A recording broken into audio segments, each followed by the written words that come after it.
எல்லாருக்கும் வணக்கம். திருமந்திரம் பாடல் 1 கடவுள் வாழ்த்து.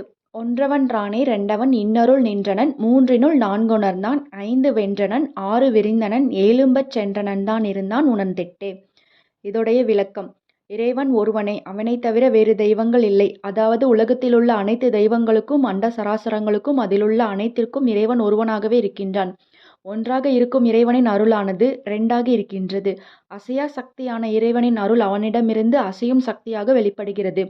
அதாவது எப்படி கசப்பான மருந்தும் இனிப்பான மருந்தும் நோயை குணப்படுத்துகிறதோ அதுபோல இன்பம் துன்பம் ஆகிய இரண்டும் இறைவனின் அருளாகும்.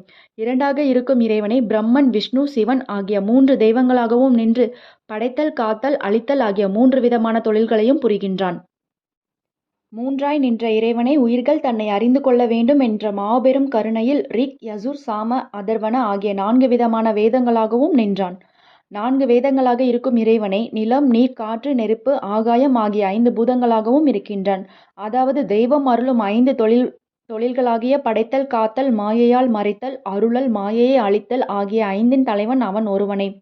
ஐம்பூதங்களாக இருக்கும் இறைவனை உயிர்களின் உடலில் மூலாதாரம் சுவாதிட்டானம் மணிப்பூரகம் அநாகதம் விசுத்தம் ஆஞ்ஞை ஆகிய 6 சக்கரங்களாக விரிந்திருக்கின்றான்.